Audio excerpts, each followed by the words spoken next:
Hi there. I thought I'd introduce you to another use for the automated strategy facility that was released with Fairbot last week. Rather than actually use it as a proper trading strategy or a betting strategy, you can also use it as a mechanism to provide an automated stop loss. So for example, if you inadvertently allow a pre-race trade to go in running, if you've assigned this rule to this race, you could then have the software bail you out if the overall P&L hits a predetermined level, rather than you sitting at the screen staring at an ever increasing red. We've all been there, and we're all not immune to these momentary lapses in reason. So what we can do is set up a strategy, which I've already done. I've called it get out of jail, and all it does is it's going to red up everything, or green up all, depending on the value. The strategy or the rule is going to kick in 5 seconds after the race goes in play. It's going to monitor the overall profit and loss for the race, and if it falls below -10, it will trade out everything. Okay, so what we need to do is to assign this to our race. Okay, and with 2 minutes to go, what we do is we can go in, and you can imagine that we may be trading. So let's stick in £100 on some random horse. Let's go with that one. What was that? That was kilo. Okay, so that's us being matched at 6.6 on Clio. If we go to the ladder, so clearly we're busy trading this, we're wanting it to come down the way, but we lose track of the time as we're busy trading. So we're going to assume that this is going to go in running, or we're going to let it go in running deliberately to simulate us doing it accidentally. But rather than us staring at the red or an increasing red, this rule will kick in if the overall profit and loss, this figure here, or if we're at the green, that figure there, goes below -10. Okay.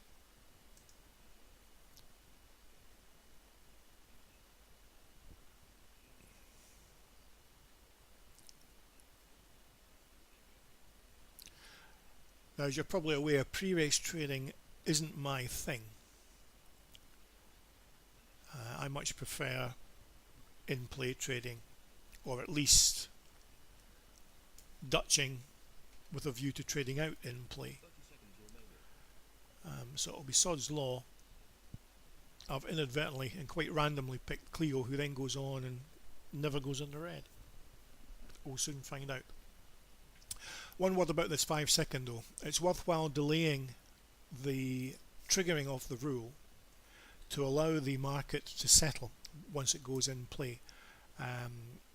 If you don't do that, you do run the risk of the rule being triggered and you automatically getting traded out and going all red across the board, simply because the market hasn't had time to reform in the transition between pre-race and in running. So of course you'll see here, if we were paying attention, we would trade out here, but we've gone in running. Okay, so if we switch to the grid so we can see all of the runners. Now, under normal circumstances, if we realised we'd been in the red, we would trade out here, but I'm just going to let this go so that we see if this rule here gets triggered, and it will get triggered if that falls to -10.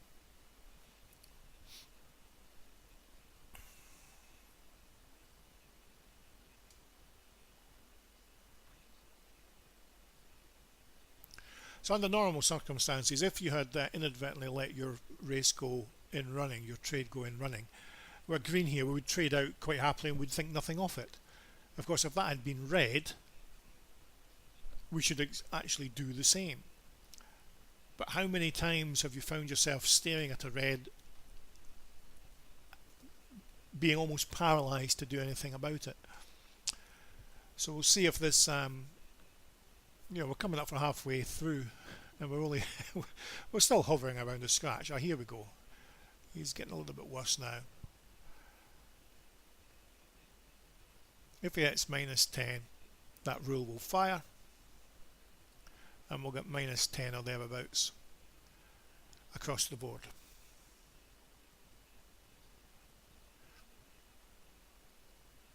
There we go. Okay, so it just so happened that the odds went so far that it meant trading out at the best price give us a £17 loss as opposed to a £10 loss. But that'll let you see it in action. So from that point of view, the important point there is that the £100 stake isn't going to be lost. We're going to lose a chunk of it, granted, but the £100 stake isn't going to be lost.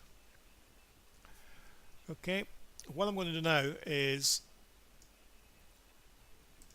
move to the next race, and I'm going to scalp it using the in-running scalping. Now, generally speaking, we wouldn't do that on a sprint. If you've seen my previous videos, I advise against using it on a sprint, generally speaking. But with this rule in place, you can be a little bit more comfortable that you're not going to do your dough. You still have to be careful, getting out round about the halfway mark and so on.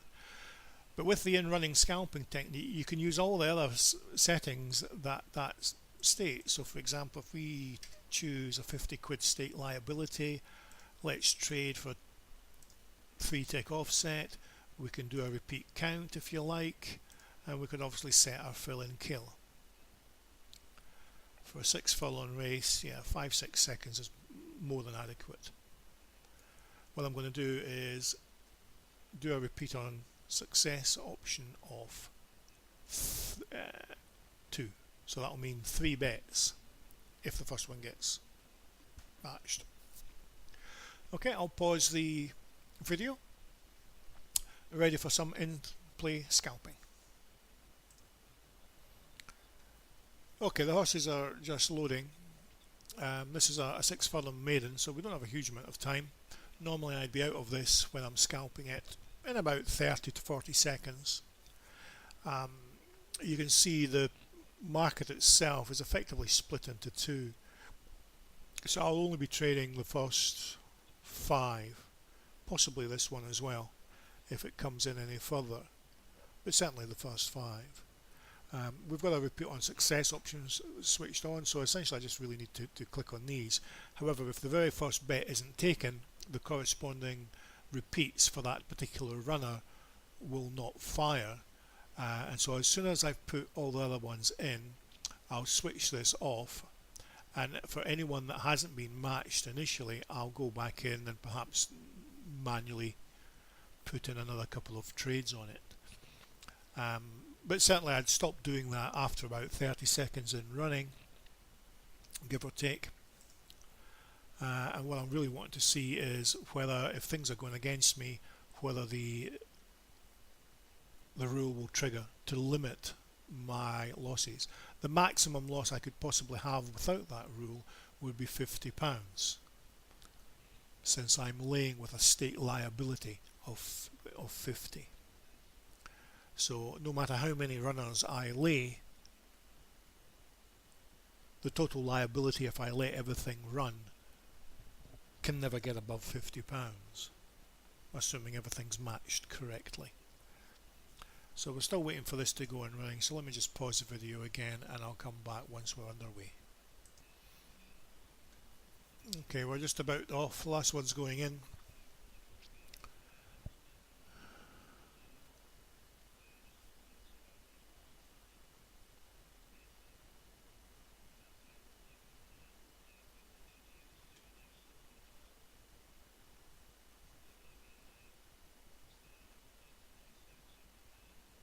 There's another couple to go in.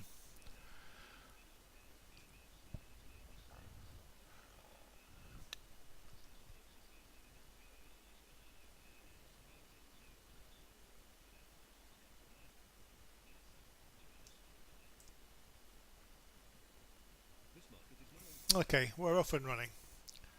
So we can just select all these. I can get rid of that one. So this is the only one that's been matched properly. So we'll stick another one in there, see if anybody else gets matched.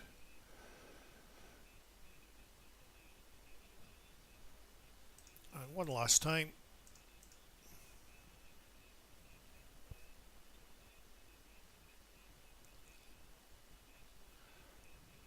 So we can obviously trade out manually here, but I'm just going to let it go.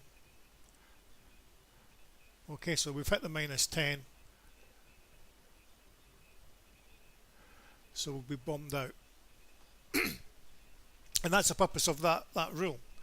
It gives you a little bit of flexibility to cover yourself, spend a little bit longer in the market while you're trading and so on, as well as in the previous example give you a little bit of reassurance that if you do go in running, there's a mechanism there that gets you out without you acting like a rabbit stuck in headlights. And you could apply that type of thing for any other kind of strategy that you're using, whether it's in running or pre-race, whether it's football or tennis or whatever. You can do it using the same type of get-out mechanism. Okay, that's it for today. Cheers.